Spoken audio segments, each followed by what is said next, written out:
Welcome everybody to our show. This is Custom Fab Garage on our channel Octane TV on YouTube. Make sure you go down below and hit that subscribe button, and on top of that, make sure that you hit the notification bell so that you can get all the new content that comes out weekly and even every day.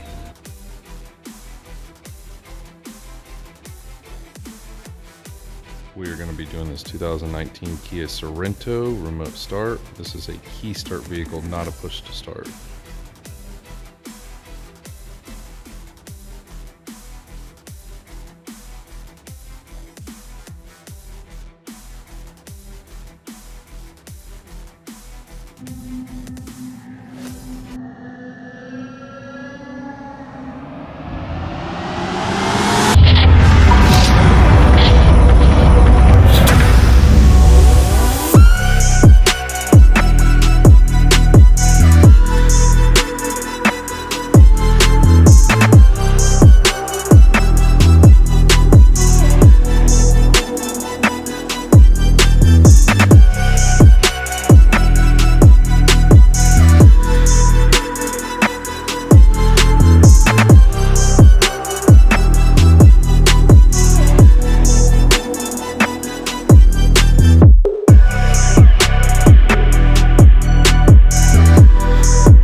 We're going to start with removing this bottom panel right here, which there's a screw over there.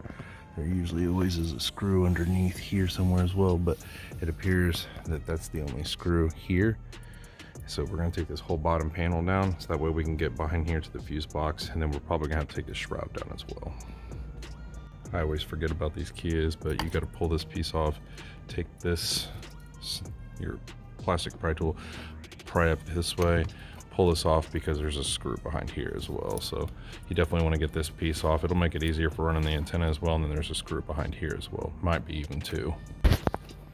So here's the back side of that piece. And like I said, you've got 1, 2, 3, and then take this piece off.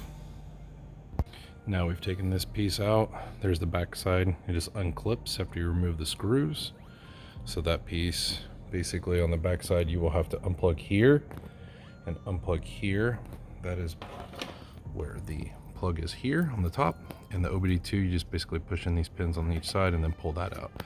Next step we're going to take out is these 10 millimeters underneath here and right here, so that way we can get all this out and everything's accessible. We're probably going to take the shroud down as well, just easier to get to the ignition wires. Now we've removed everything right here. It's so much more accessible to get to everything. We're going to remove the shroud. I think that's going to be the easiest way to do it. You have a screw up in here. Usually they'll be on each side of the steering wheel, but I'm not sure on this one, so we'll have to check and see. Yep, when you pull this up, you're going to get a screw on this side, and there's also going to be a screw on the other side over here. So make sure you pop this top piece up, and then you get these screws out, and then this whole shroud will come down. Here is the shroud after you remove the 2 screws on the top and 1 screw on the bottom. So there is it.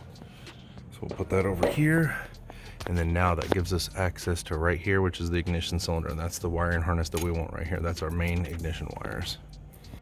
Now this is the first Kia I've ever done that has small wires for ignition wires. So I don't have a color code for them, so I'm just going to test them because I want to make sure every single one I know exactly what it's going to be. You can't mess up on something like this.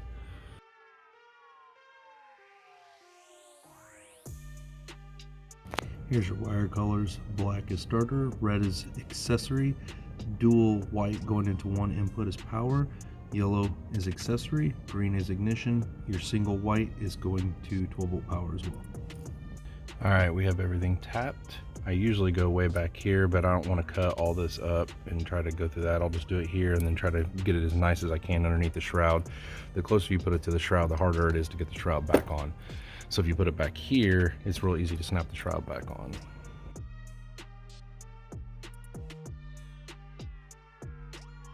And here's where your brake wire is. It's the green with the orange stripe. in this large black plug underneath the fuse panel. So that is the brake wire. You're going to need to pop this off. You basically just push these prongs in and you pull her off, and that will come off. And then we're going to pull this kick panel off because we need to get to some wires back there. Here's the kick panel removed. Basically unsnaps there. That's how that comes out. You will have to pull a little bit up on right here to get the kick panel out.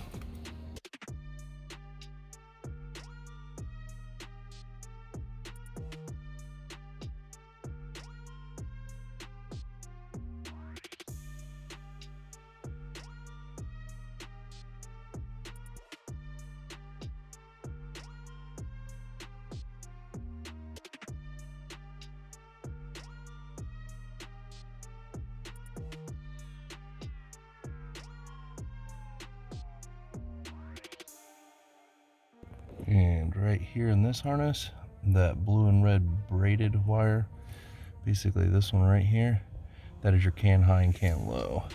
That is what you're gonna have to get to over here to be able to make the keyless and everything work on this vehicle.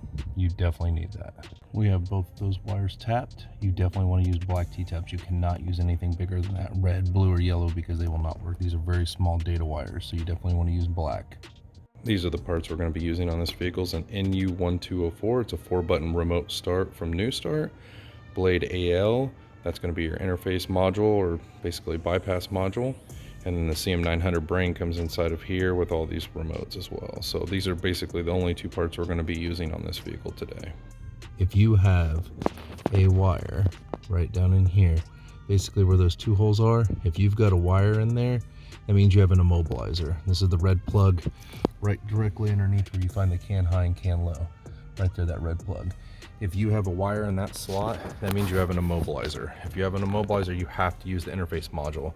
That is, you know, this is a USA spec one. In Canada and other countries, they're basically immobilizers put into them. The reason why I'm using the interface module or immobilizer is because on this particular vehicle, if you look at the key, if you have this style of key, if you wire the keyless entry direct, lock and unlock directly to the keyless entry wires, it will only work 75% of the time. So what I do is I wire up the interface module to the can high, can low for, basically it's using your interface module to use your keyless, which bypasses your lock and unlock, so it works 100% of the time. Otherwise, if you use this, it will only work 70% of the time, and people get upset about that. Also, this vehicle will lock you out, so when the vehicle is started, it will not allow this to work at all. So that is another reason why I have to do this. Here are all of our wires connected. There's all the ignition wires in the diagram, and your brake wire is the blue with the white stripe. And then down there we have our can wires. Those are basically the only wires that you have to wire up. Now, if you look at my remote start, you do have to wire up the ignition. So I just basically T-tapped it off of here. There's also yellow wire for parking lights. I'm not hooking this up in this vehicle because it's MUX, and I don't like having problems with people's parking lights, and it's extremely small, so I'm not going to worry about that wire. The only other wire is ground, but other than that, everything's hooked up. We're going to run our antenna, and everything should work correctly.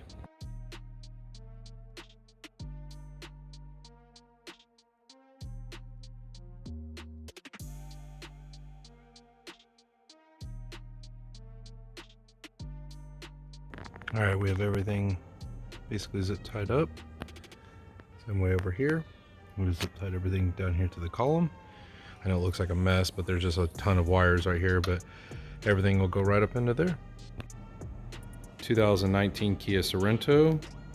We did keyless as well as remote start on this vehicle by NUSTART. This is a key start vehicle as well.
it.